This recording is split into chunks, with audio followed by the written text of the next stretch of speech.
الله الله الله أكبر لا إله إلا الله الرحمن الرحيم. Assalamu alaikum. Welcome, ladies and gentlemen. I'm SAJ Bhatt and this is SAJ Mahal.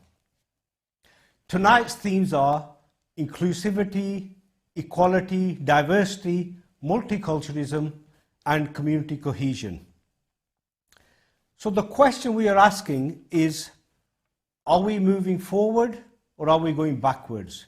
To help me answer these questions, I have two very special guests. First and foremost, Haji Haroon Zaman Sahib from Bury, I should say, former Director of Racial Equality. I also have Shabazz Shah, who modestly refers to himself as a firefighter, but is actually a crew manager in the fire service. But before I ask them to get involved, I would like to offer a personal reflection and share with you some of the events and some of the people who've helped shape my life. And indeed, my philosophy in life. As with a lot of things in my life, they all begin with football and my beloved Park United Football Club. And so it was that as a young man, still harbouring ambitions of becoming a professional footballer, a superstar, on the 23rd of February 1985, on a wet, miserable Saturday afternoon, I had quite a serious, almost fatal head injury. I was taken to hospital and was told that I would be needing surgery. My head would have to be, excuse the details, had cut open. It was a depressed fracture. My skull was like a smashed eggshell, and there was even a bruise on the brain. The reason for telling you this is that I don't know whether it's normal practice or not, but the surgeon came into my room in the morning before the operation and calmed me down, reassured me. He said, "Son, don't worry, everything's going to be okay. You're going to be okay. I've offered my puja, I've offered my prayers." Mr. Chatterjee was a devout Hindu, and this is the important point. Later on, after the surgery, as I was in my room recovering that evening, a particularly difficult evening, the nurse who cared for me, I shall never forget her, and I haven't, Anne from St. Anne's, the devotion, the love, the care that she showed me, a single young man, a single young lady, all alone in one room, caring for me. Anne was a Christian.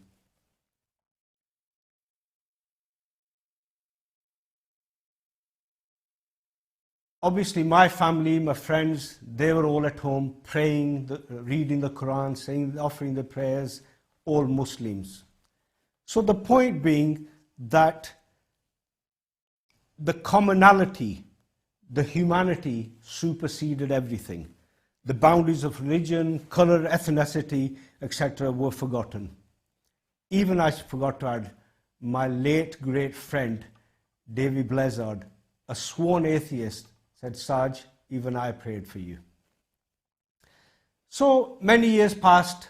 I left the education profession, joined my brothers in business, and I had a business meeting with a couple of gentlemen. One local gentleman by the name of Rajesh, and the other was a friend of his from Birmingham. It was an unusually hot day for Lancashire. I invited them into my office, offered them a drink, and as the three of us sat there, it suddenly occurred to me that I said, "Rajesh, you're a Hindu, your friend is a Sikh, and here I am, a Muslim. We're supposed to be sworn enemies, but obviously we're getting on amicably."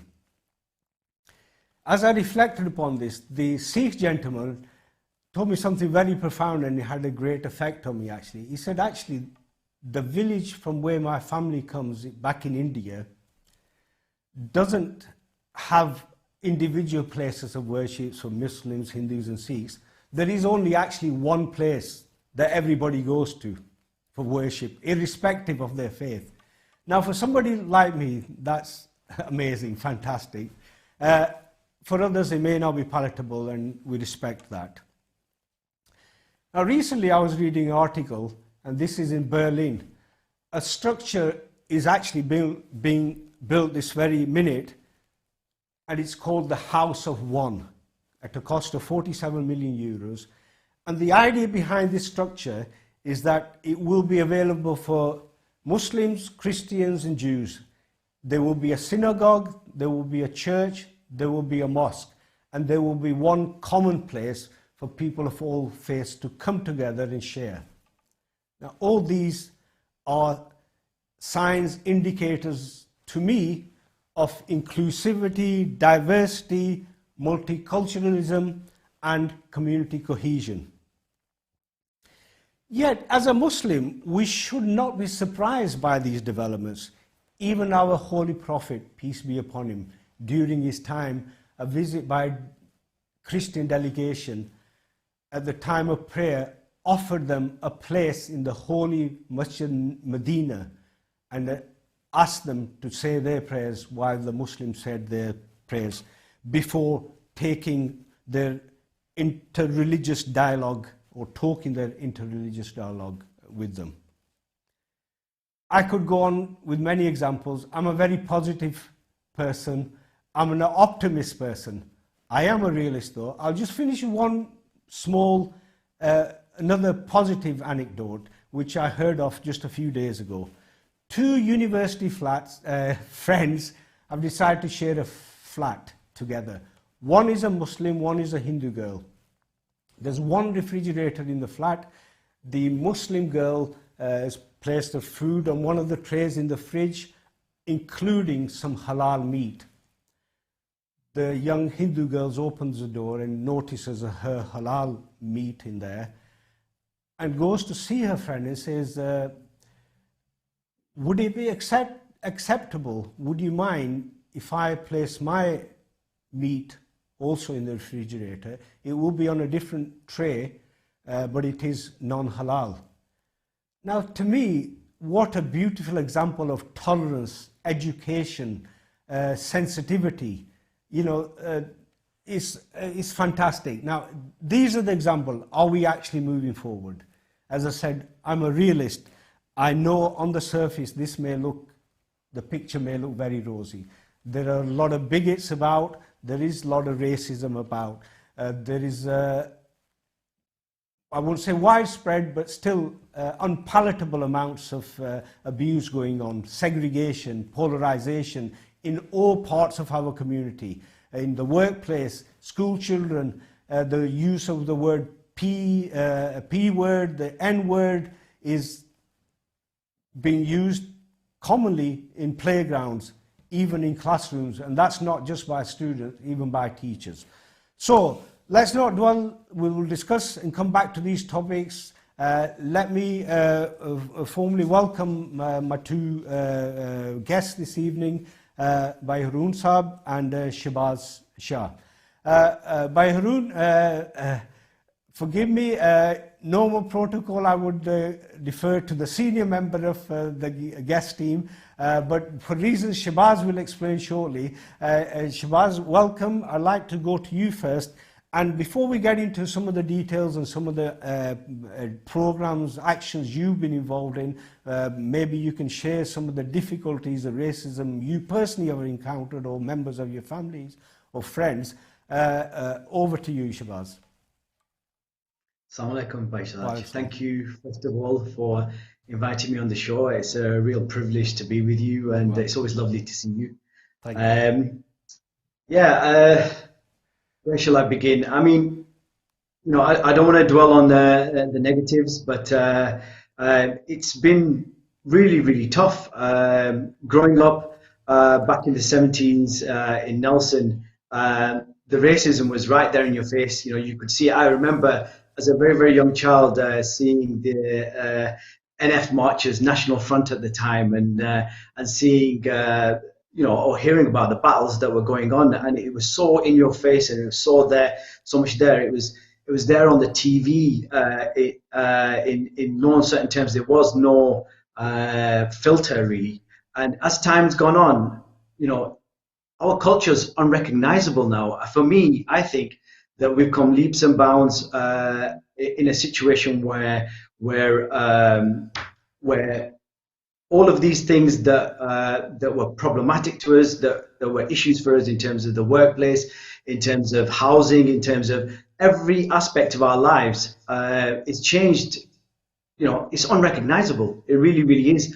I come from a background, as you know, Saj, if it wasn't for the people like yourselves, obviously our parents had a big impact on our lives, but out on the streets, I can honestly say that if it wasn't for the likes of yourselves and other elders, I don't know where we'd be today, really. And I know that because of your sacrifice of that time and that effort with Park United, you were able to give us this time that we so badly needed. In an environment where it was really, really tough growing up, it was so easy to head off in a negative direction, in a really bad way, and yet you kept us off the streets, you kept us playing football, you moved us forward, and I for one will ever be grateful, and so will all of my generation that were with you, because all of us have become really successful professional people. Many of us went to university. We used the opportunity that this country gave us. We built on the sacrifices of our parents, and today we're professional, successful people. And it's thanks to the likes of yourselves and by Yarif and others that we are where we are today. For me, coming out after graduating, I got a 2-1 degree, and I thought the world's my oyster now. I'm going to be able to go get a job out there and fulfill my own dreams and my parents as well. But the reality was very, very difficult. You know, I found at the beginning that name on my CV of Shabazz Shah was enough for that CV to go straight in the bin, regardless of them even reading the qualifications that I had, what I'd managed to achieve up until that point, the work experience that I'd managed to gain. I literally wasn't getting my foot in the door.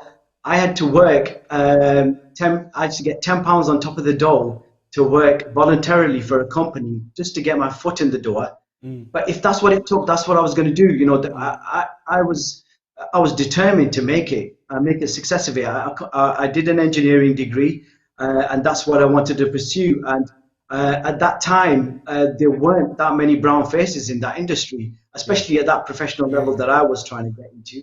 Shabazz, And so, sorry to interrupt. Firstly, thank you for your kind remarks. Obviously, appreciate mine and others' efforts. But really, the credit is due to somebody like you. You persevered, you weren't demoralized, you worked hard and so forth. But the question we want to ask is it actually better now than it used to be? Or is it still the same? Or are you still encountering those kind of difficulties? Say you're in your profession, what was it? How long have you been in your service now? I've been in this fire service for 15 years now. 15 years. 15 so, years. And I'm sure still the levels of participation by the ethnic minorities is still pretty marginal. 15 years ago, it would have been even more so. 15 years ago, it was almost non-existent. Yes. Now, we've come to 2021, and the truth is it's still very, very poor. Yes. It's very, very poor. Why do you think? I mean, is it still difficult to get in? Do you feel the fire service has made progress, is making efforts, or is it still extremely difficult for people of different backgrounds to get involved? It's an inherently difficult industry, business to get into as a public sector. It's very, very difficult to get to. It's a very sought after job. You get thousands of white male applicants. Yes. And so, and not to say that our youngsters or different minorities don't apply, they do, but it's almost like if you don't see a reflection of yourself in a given sector, it's almost like you become dismissive of that being something that you could see yourself in one day. Yes. And that's what the problem has been.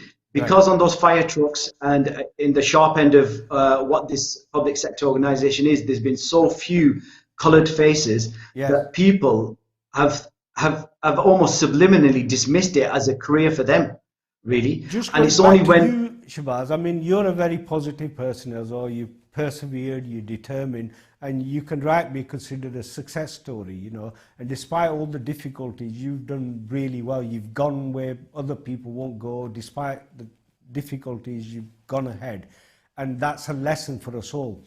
But are you able to relate the difficulties or some specific examples of open racism that you encountered, say, 15 years ago, or maybe you still encounter? I can give you the story of my first evening ever coming onto my station. I'd done my 15 weeks of training. I'd gone through all the process. It was a very, very tough process. You know, it was very militaristic. So, you know, at the time, 15 weeks of this regimented regime that I went through to learn my craft.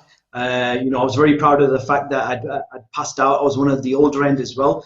And my first night, I'd got allocated Blackburn Fire Station, Red Watch. I started off on the night shift. They do 2 days, 2 nights, and 4 off. 2 days, 2 nights, 4 off, and that's how they do it. And the night shift starts at 6 o'clock in the evening. So I came onto station with my bag, very, very nervous to meet my watch, but also very, very excited that, you know, I'm fulfilling my dream here. I've managed to make it. And I walked through the door, and a crew manager wearing the same stripes that I'm wearing now greeted me at the door. I walked in, and instead of walking me directly into the engine house where the fire engines were, he took me into what's called a snug area. It's a sort of like a kitchen area, sort of places where we sit down and relax. And he sat me down, and one of the first comments that he came out with was, listen, mate, we're not racist in that, but it's going to take us a bit of a time to get used to you. Yeah. And honestly, Sarge, I thought I'd gone back to the 70s. I couldn't believe where I just arrived, and I thought, is this the first thing? This is how I've been greeted here, you know? And straight away, it put up a wall. You know, straight away I thought, my goodness, it's not just about learning my job now. I'm actually going to have to try to fit in to this, what is this group of people, this family, this watch, and that I've never encountered. So would you consider that, okay, I endured this, it was an insult. Would you see yourself, okay, a pioneer, I've done this now, others coming on perhaps won't face the same thing, or do you think they will face the same thing? No, not anymore. Not a chance. Well, that's progress, right. We'll just hold there, Shbaz. Arun Sahib has been waiting very patiently. I'll just get him involved and ask him to share some of his experience and some of his vast experience, but some of the thoughts that he has on this particular subject. Obviously reflecting back during your time, which goes back even earlier, and to some of the current scenarios. Assalamu alaikum, and thank you very much for having me on the show again. You're welcome. May I just take a minute to say that we remember all those who are not with us. May God bless them. Ameen. Wherever they are, either they can join our programs or they have gone to heavens. I think individual experiences are many to share, but let's move towards collective activity. Collective activity in the form of an individual action we have taken, and the result has been that we have brought a collective change. I was discriminated against when I applied for a job. And I don't want to go into details, it'll take too much time. I reported them to the Commission for Racial Equality, and they found them to have discriminated. And then they said to me, Harun, we're looking for guys like you. So an act of racism actually got me into fighting racism professionally. I made an application. You turned into positive. Alhamdulillah, Alhamdulillah. So you use the negativities to turn into positivities, and acting professionally. I saw a lot of racism applied against my father. He was a head teacher in Pakistan, may Allah bless him. But here he struggled 2 years for the Department of Education and Science to have his qualifications recognized. He had to do an extra course, but then he opened the door for many others. So we all struggled. One particular family I would like to mention, please, Satish and Suresh Grover. They lived in Nelson. Yes. Unknown, I recently, because of your program, I did some searches, And I came across one or two headings, £3 in my pocket, covered by Kavita Puri, Yeah. who highlighted the lives of early migrants. Yeah. And Suresh Grover actually got mugged. He got mugged in Nelson. Arun And bhai, I'm sorry to that, interrupt. Very rude of me. You've been very patient, but I just need to make an announcement that the live calls are actually open. For the audiences at home, please do call. The live call number is 0161 529 9455. Do we have a caller already? Yes. Okay. Who's the first caller, please? Assalamu alaikum. Wa alaikum salam. Who's calling, please? Smaila Zaman. Smiler Zaman, that name sounds familiar and the voice sounds familiar as well. Smiler, straight away, is it a comment you like to make or a question for one of our guests? Yeah. No, I wanted to make a comment about the progressiveness of inclusivity and equality. Go ahead, and please. I think everything has moved forward in a positive direction. Okay. Good. I think that your show is a massive sign of that Asian people are on TV. Good. Look at this. We've never seen anything like this before. Thank you. I think looking around us, the reason that it seems like there is a lot more racism is because people talk about it more. So Yes. I think we have progressed, but people of colour, people like me and my son, Yeah. we feel comfortable talking about it more. So Okay. if it happens, we don't hesitate in calling it out and saying, this has happened, it shouldn't happen, you need to put something in place Yeah. to make sure it doesn't happen again. Yes. And also people on the other end are very accepting and open to it now, so they will put their hands up more often than not and say, yes, this should not have happened and we need to put something in place to fix it. So I think we are moving in a really positive direction going forward. Okay. Thank you very much. Thank you. Thank you, Smiler. Any other comment you wish to make before we go back to Arun bhai? Okay. Arun bhai, apologies. I always do this to you. Please carry on. very positive. Thank you very much. Smaila actually underpinned what I was saying. Suresh and Satish Grovers, they went to Southall to continue to fight against racism in their own way. Maybe a lot of people may not, but it's quite an old incident where Blair Peach was hit in Southall by a police truncheon and he died.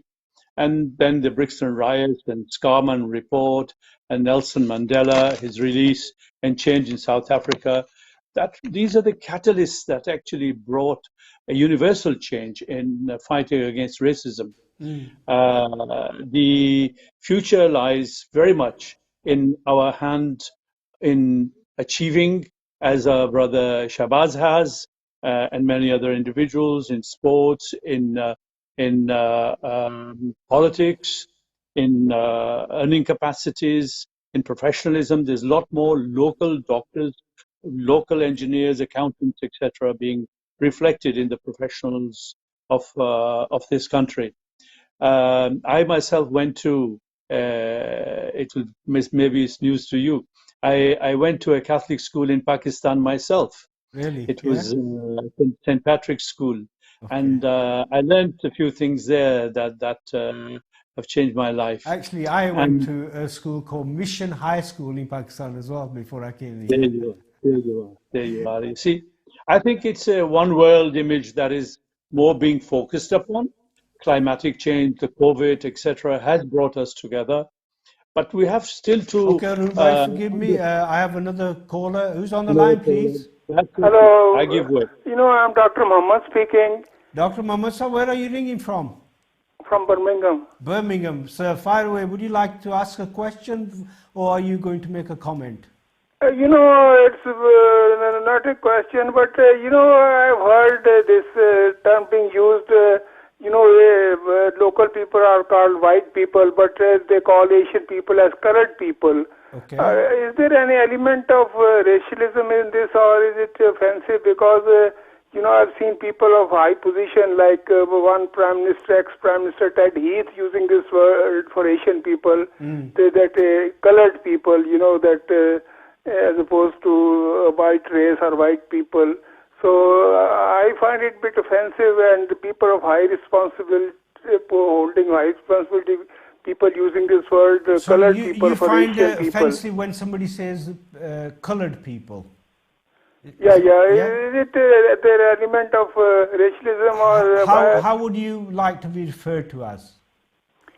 I find it a bit offensive, I don't like this word, No, but is there an alternative you could Asian offer? people, when we say Asian, it's more acceptable. We cover all the You Indian, cover Pakistani everything. or Sri Lankan people. But to call somebody colored people is, in my opinion, is a bit offensive. I think you are right. This is actually no longer an acceptable term. And I don't know whether it's outlawed, but it's definitely not. But I have seen people of high position using this word, which is, they say there's a colored people to see you or something like that. I think what they use is, maybe Irun Shabazz can correct me, or one of our other viewers, I think they use the term people of color has recent, and these things are changing all the time because they're developing different policies, Instead of that, they can say Asian person or Asian. You would prefer that. But some people, Dr. Saab, actually don't like that because they say, look, Asian can be Malaysian or Indonesian and even Chinese perhaps are Asian. So, some people, yeah. But thank you very much for your comment. You have raised a really good point. And hopefully, as one of my guests next week, I'm going to have a gentleman who actually specializes in this field. So tune in next week and he will be able to clarify exactly what's legal, illegal, what's acceptable, not acceptable. We have another caller. Who's calling, please? Assalamu alaikum. Dr. Suhail here from Ireland. Mr. Butt. Sorry, I didn't catch your name, sir. Dr. Suhail here from Ireland. Dr. Suhail from Ireland. Please go ahead. It's a very interesting topic you have opened up. And I was just looking at your introduction initially, like you were saying, the cohesion and the diversity and all the aspects of multiculturalism. I mean, I just want to make a comment, Mr. Butt, that I think all the religions, like Christianity, Judaism, and Islam, the basic principles are same, the humanitarian principles are same. There's no religion which teaches against each other anyway. I think what depends is how you practice and how you promote it. That's very important for us to teach and talk about it, number one. Yes. And number two, I mean, I'm glad to see Mr. Shah and Zaman's comments. I mean, we have to teach ourselves and our youngsters that to be competitive, right? Yes. I mean, I think the racism term has been very much overgeneralized because, I mean, you have to find a place, because if you start using this term of racism and discrimination, that actually puts off a lot of youngsters from achieving the goal, because this is a very competitive society. Like, I mean, there are different nationalities, different people from different walks of life are living here. And I think we have to encourage ourselves to be competitive and find out that why we could not achieve that position. That's very important. And second thing is, I think which is most important for all of us, like, I mean, I had to find my way and study here, which is an honor to serve Ireland, that we have to encourage ourselves to be more and more educated. Because unless or until we sit on the same table, where policies and protocols are made, we can't change it. Like, with due respect with all the business community, no matter many restaurants or many shops you open, unless or until you are in a higher ranking in education, look at our Indian colleagues. Like, I mean, with due respect to all of our fellow Muslims and fellow citizens, we have to be competitive. And unless we don't compete and don't educate ourselves, then we can't achieve our goals. So that's the most important thing, because we're living in a modern world. And then if you are well qualified, if you're well educated, the whole world is for you.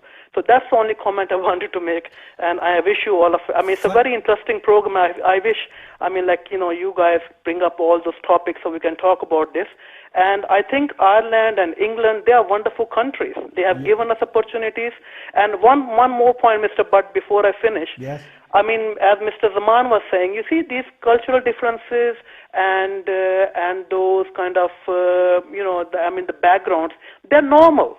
They are norms in any society, even if you're coming from India or Pakistan or any other country.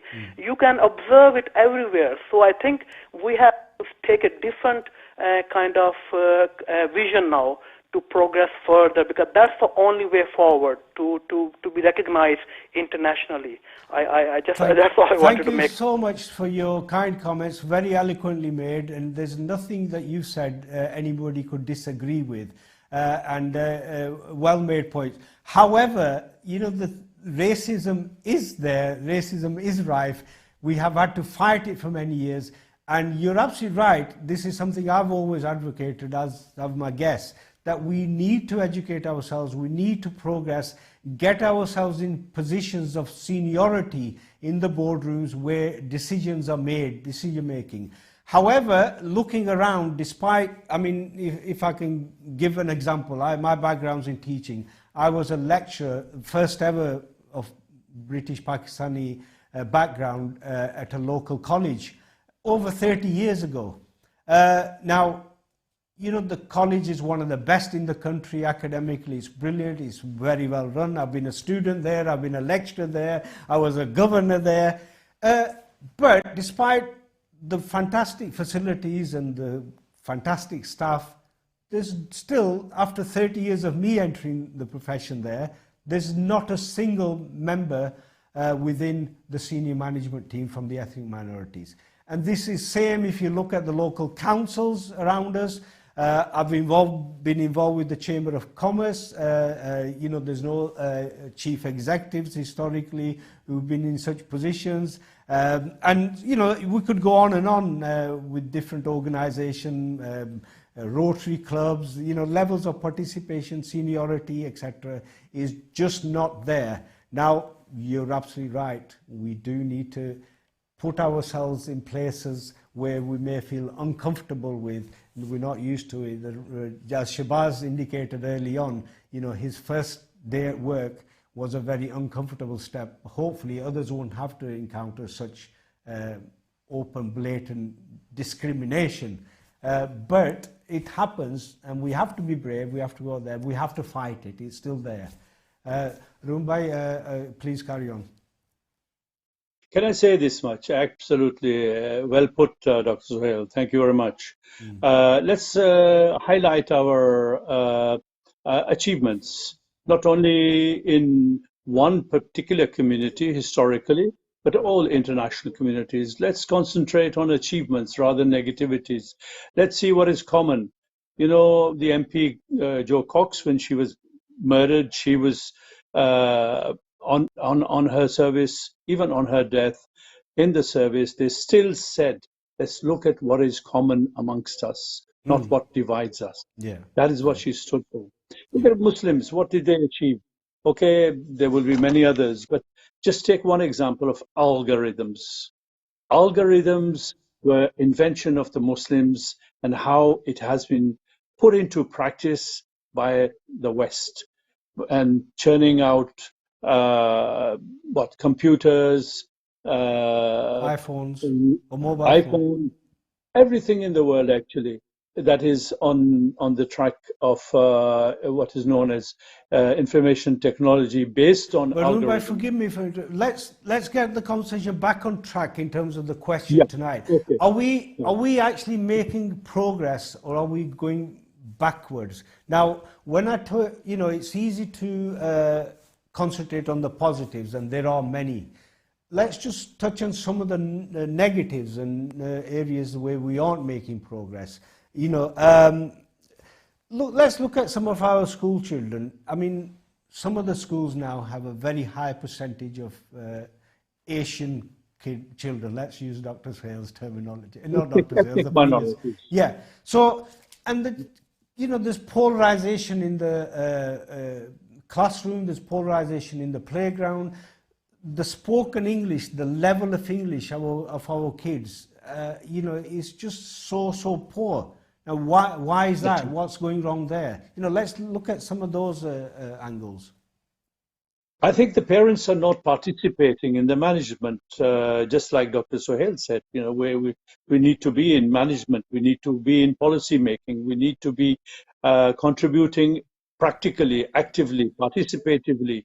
And parents just can't send their kids to school and say, that's it, they will educate them. No, you have to be a parent governor, you've got to be in the management, you've got to see reports, you've got to attend the evening reports, the school evenings that are parents' evenings, etc.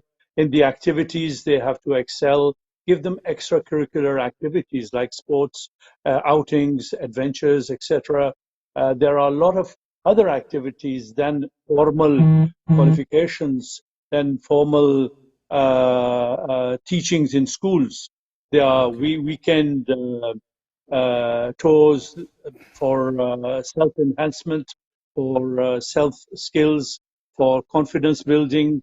We have to, as Dr. Suhail said, a lot of competition out there. Yeah. Okay. Since it's information technology, I was leading on to that. In fact, since information technology has come forward, there will be more and more and more redundancies. Machines will be doing more work than human beings. So we have to look at how we can actually make better persons individually, not only in work, but outside the work, not only in professions, but be working in teams together. And how did Nelson Mandela bring out a change? What, 25 years of being incarcerated in jail? Things don't happen overnight. We have to plan them. We have to plan forward. There should be cohesiveness. Sorry, when you say we, who's we, Arun Sahab? Who's we? Who's going to plan? Who's going to make these plans? And this is what I'm leading on to. We have to see all the community around us. We have to act together with all the minority groupings. I mean, in Berry alone, there are about 30 different nationalities. And I participated in bringing all the social and cultural together, multi-faith together. I mean, this, we did about, am I saying my organization, in Community Relations Council in 30, 40 years ago. Though that type of work needs to continue. Participation in Lions clubs, participation in charities. How many of us, that is ethnic minorities, if you say Asians particularly, go and participate in giving their free time in some of these charities? Okay, we do a little bit of work in Pakistan, but I don't want to comment too much on that. I think we need to concentrate on activities and teaching of our children in this country as well. Right. Yeah, Rumbai, so if I can go back to Shabazz. Shabazz, obviously you've got young children, some of them have been at school or at school. Just picking up on the point that Arun made in terms of school children, parental involvement and so forth, are you able to relate some of your recent experiences of how your children have found the schools and any difficulties perhaps encountered? Yeah, the background within Pennine is that the community has been very polarized. I mean, the Asian community that came here primarily came for the weaving industry, and so we've got big concentrations of Asian populations in Nelson, Burnley, Brighfield, Blackburn, Accrington, and it's almost like a strand running all the way through. And they're not here by accident. They're here because there was a labour shortage, and they came here for the cotton industry jobs that, for many of our white counterparts, was something that they either didn't choose to do anymore because of how difficult it was, or had moved on to other things, and so there was a shortage. But the point being is that when that cotton industry died, our communities here, you know, it was difficult. Where are they supposed to go? What are they supposed to do? Those jobs aren't here. Tensions starting to rise within communities here because of mass unemployment, and that was reflected not just in the society in terms of polarization between our communities here. We had situations and mechanisms of white flight where we had ghettoization happening, white families suddenly moving whenever, or for sale sales going up whenever an Asian family seemed to progress, do better, thinking, you know what, I'm going to move into this area. It's a nice place or whatever. We can talk about all those things and so forth, and we have done. Let's just what is happening now? How are we moving forward? Is there initiatives in place? I mean, just let's take your workplace. I mean, you've been there 15 years. You were telling me about this initiative you personally took for Muslim firefighters during Ramadan. Just tell us about that. I mean, that's a positive. You know, we're progressing forward towards inclusivity, helping people. Lancashire Fire and Rescue Service, Saj, has been desperately trying to reflect its communities. Desperately trying to do that. Okay. You know, this is what we want. It's fantastic. It is, because it's got a vested interest in doing that, not just from a moral standpoint, yes, but also from a business case point of view. Yes. Because if you're a public service, yes, yeah, to be able to serve your communities, you need to understand them at the fundamental level, which means in terms of culture, in terms of language, yes, and all of those things can't happen without the very same people from that community being part of that service. Yes. And so they recognize that at a government level, at a national level, they all understand this. Yeah. However, because of how the fire service is structured, once you're in as a firefighter, you're going to live a 30-year career. It's a job for life. It's almost like what we call dead man's shoes. You're not going to leave. It's such a wonderful, wonderful job. And such a good pension at the end of it that people don't want to leave. And so what you're finding is that after 30 years, suddenly these positions become available. And what you might have is 20, 30 positions, and you've got 6,000, 7,000 applicants for those 30 positions. Now, it's already very competitive as it is, but they want people from different backgrounds. They want female, in terms of gender equality, in terms of race equality. They want all of those faces to be there, present, because 95% of our work is now about prevention. It's not about fighting fires. What do you think is preventing people from our backgrounds, getting forward? I mean, like you said, there's open arms, putting policies in place. Police is the same, other sectors are the same, so forth. Public sector, health service as well, obviously. It's inherently a difficult job to get into. Right. It's a very tough process. Yes. Very tough process. Yes. But then you have to really, really want to do this job and know about this job to want to go into it. Yes. I grew up next to Nelson Fire Station, so first 6 years of my life, my nursery was next door. My nursery still is next door. Yes, it's such a special experience for me to be on this side of the doors. But I had that sort of that little bit of initial input at such an early age. From this fire station, so it was always something that was with me subliminally. Really? For someone that's never been anywhere near one or doesn't know anyone in the service, that's why they don't even think of it as a career. We're still down in some respects, and some people might argue differently, but we're still looking at our traditional careers. We're looking at doctors, we're looking at lawyers, we're looking at engineers and what have you. Although our new generations are changing that dramatically. They're going into media. Tell me about this initiative that you were involved in. Well, recently, one of my colleagues, he started on a recruits course, and it turned out that it was in Ramadan. And now this colleague of mine, he's devout Muslim. Mashallah, congratulated him managing to get in. But then he had to do 15 weeks of a very, very physically demanding course while he was fasting. Now, I actually went back to my senior managers and said, look, this person has been placed at a disadvantage straight away by you having a recruits course in Ramadan. They were quite mortified, to be honest. They were very forthcoming in saying that, look, we should have realized that it was Ramadan, and maybe we could have adjusted or moved the course ever so slightly. But the fact that some of us didn't even recognize it's Ramadan, and one of our colleagues or one of the recruits within that is fasting actively, and we haven't even taken that into account.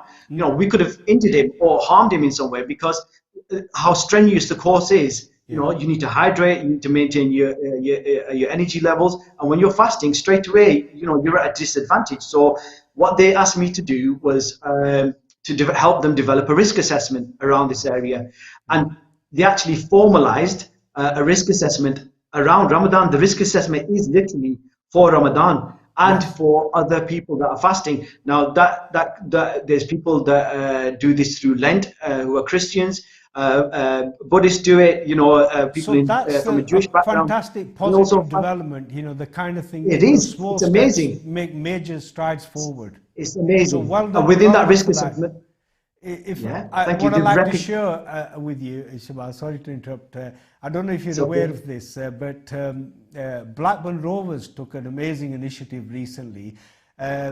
During a football match, evening football match, they announced that for the Muslim supporters who were at the match, if they were to, because it was Maghrib time, so they're aware that it's Maghrib time, they announced that for all those Muslim supporters who are at the match, they do have prayer facilities, and should they make their way down to the gentleman, what the guide's called in the orange jackets, go and see stewards. Thank you. Somebody whispered in my stewards. Thank you. So if they go and see the stewards, they can actually go and say their prayers. I mean, which is fantastic. Now, obviously, if that was me and I'm watching Manchester United, forgive me, but I don't think I'm going to be able to concentrate on my prayers, you know, even though that facility is available.